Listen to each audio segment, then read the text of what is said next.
साधना करने से व्यक्ति के अंदर कई तरह की ऊर्जाओं का संचार होता है, जिससे वो चीज़ों को देखने, उनको समझने की शक्ति का विस्तार कर लेता है। ध्यान करने से आत्मा का परमात्मा से मिलन होता है।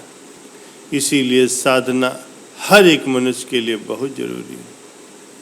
एक बार गुरु रामानंद जी के आश्रम में एक नया शिष्य शिक्षा ग्रहण करने के लिए आया। आश्रम के नियम के अनुसार उसे प्रतिदिन संध्या उपासना करनी होती थी और उसके लिए ध्यान लगाना होता था।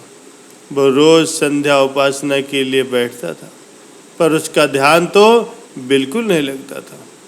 वो इस प्रतीक्षा में रहता था कि कब संध्या उपासना का समय बीत जाए। कुछ दिन तक तो वो जबरदस्ती आंखें बंद करके बैठा रहा, लेकिन एक दिन उसके सब्र का बांध टूट गया और वो संध्या उपासना खत्म होने के बाद उठ करके सीधे अपने गुरुदेव रामानंद जी के पास जा पहुंचा और बोला, गुरुदेव, इस संध्या उपासना में ध्यान करने की आवश्यकता क्यों है? गुरुदेव ने कहा, बेटा, मन को साधने के लिए ध्यान करना अनिवार्य है। फिर शिष्य ने पूछा, गुरुदेव, क्या मन को साधना जरूरी है? मेरा मन तो ध्यान में बिल्कुल नहीं लगता। शिष्य को समझाते हुए गुरु ने कहा, मन को साधना इसीलिए जरूरी है क्योंकि मन बहुत ही चंचल होता है। चंचल मन से किसी भी कार्य को सिद्ध नहीं किया जा सकता। शिष्य ने फिर पूछा, गुरुदेव, मन चंचल क्यों होता? अब शिष्य का प्रश्न तो बड़ा ही सहज था, लेकिन उसका उत्तर उतना सरल नहीं था। वास्तव में इस एक ही प्रश्न में संपूर्ण योग का सार छिपा हुआ। फिर भी गुरुदेव ने कहा, एक बात बताओ, जिस मनुष्य के पास रहने का कोई ठिकाना न हो, वो क्या करेगा? इस पर शिष्य ने कहा, गुरुदेव, वो तो फिर दर दर भटकेगा फिरेगा, जब तक कि उसे रहने का कोई ठिकाना मिल नहीं जाता। गुरुदेव रामानंद जी मुस्कुराए और उसके सिर पर हाथ फेरते हुए कहा, बेटा, मैं यही समझाना चाहता था कि मन बड़ा चंचल है। मन चंचल इसलिए है कि उसके पास रहने का कोई ठिकाना नहीं है। कोई ऐसी जगह नहीं है जहां उसे असीम और अनंत आनंद की अनुभूति हो सके।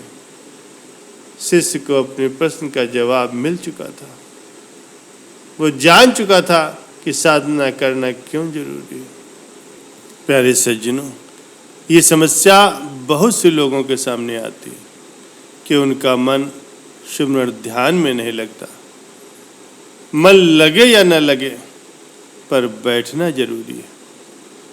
हमें सद्गुरु ने कहा है कि आप बैठो, हमारा काम सिर्फ बैठना है। मन लगे या न लगे, वो सब मालिक पर छोड़ दो। हमारे बैठने को भी मालिक जब भजन सिमरन मानने को तैयार है, तो क्या हमें बैठने में भी इतनी तकलीफ है कि हम घंटा 2 घंटा बैठ भी नहीं सकते? प्यारे सज्जनों, मन को बस में करके प्रभु चरणों में लगाना बड़ा ही कठिन है। शुरुआत में तो इसके लिए वो तैयार ही नहीं होता, लेकिन इसे मनाएं कैसे? एक बार एक शिष्य था, किंतु उसका मन भगवान के सुमरण ध्यान में नहीं लगता था। साधना करने की तो उसकी बिल्कुल इच्छा ही नहीं होती थी।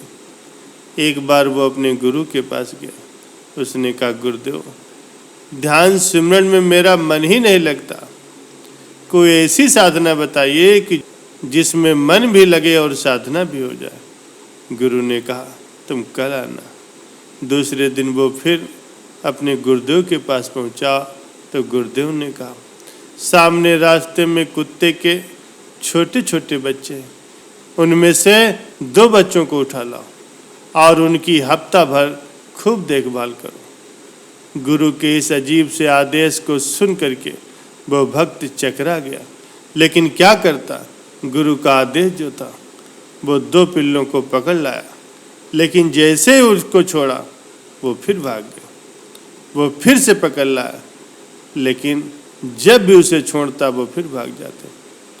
अब उसने उन्हें पकड़ लिया, दूध रोटी खिलाई।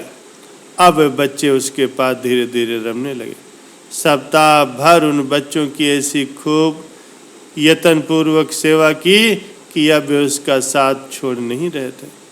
वो जहाँ भी जाता वो पिल्ले उसके पीछे पीछे भागते। ये देखकर गुरु ने दूसरा आदेश दिया, अब इन पिल्लों को भगा दो। भक्त के लाख प्रयास करने के बाद भी वो पिल्ले नहीं भागे। तब गुरुदेव ने कहा, देखा बेटा, शुरुआत में ये बच्चे तुम्हारे पास बिल्कुल नहीं रुकते थे, लेकिन जैसे ही तुमने इनको ज़्यादा समय दिया, ये तुम्हारे बिना रहने को तैयार नहीं। ठीक इसी प्रकार से खुद जितना ज़्यादा तुम भगवान के पास वक्त बिताओगे, भगवान के पास बैठोगे, मन धीरे धीरे भगवान की सुगंध आनंद में रमता चला जाएगा। प्यारे सज्जनों, हम अक्सर चलती फिरती पूजा करते हैं, तो बताओ भगवान के ध्यान में मन कैसे लगेगा। जितनी ज़्यादा देर ईश्वर के पास बैठोगे, उतना ही मन ईश्वर के रस का मधुपान करेगा, और एक दिन ऐसा आएगा कि उसके बिना आप रह नहीं पाओगे। शिष्य को अपने मन को वश में करने का मर्म समझ में आ गया, और वो गुरु से आज्ञा लेकर के भजन सिमरन करने के लिए चल दिया। प्यारे सज्जनों, भजन सिमरन हर रोज एक संघर्ष है। जिस दिन हमारा मन गुरु नाम में, भजन सिमरन में दिलचस्पी लेने लगेगा, उस दिन से दुनिया की तमाम परेशानियां हमारे में दिलचस्पी लेना बंद कर देगी। संत दयाबाई जी कहती हैं कि सद्गुरु को मनुष्य भाव से देखने और समझने की अज्ञानता नहीं करनी चाहिए।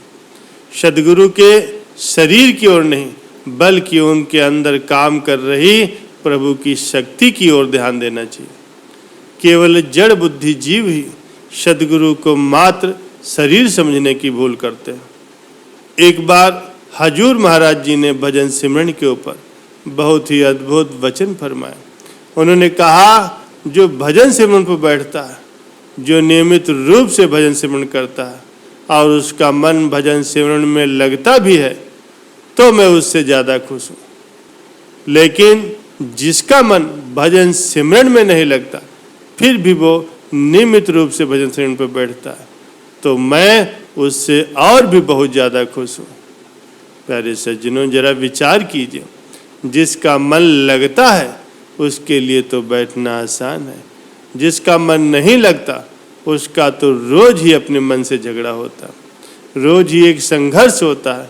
प्यारे सज्जनों, कहने का भाव यही है कि सद्गुरु को तो हमारा संघर्ष ही, हमारा प्रयास ही प्रिय है।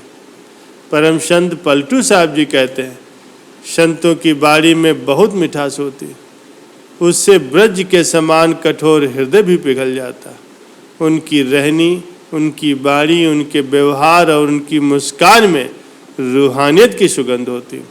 उनकी मधुर वाणी सुनने से नहीं, उनके दर्शन से भी दुखी व्यक्ति के मन को शांति मिलती है। वह अपने हर प्रकार के कष्ट को भूल जाता है, अपनी भूख की ओर से भी उसका ध्यान एकदम से हट जाता है।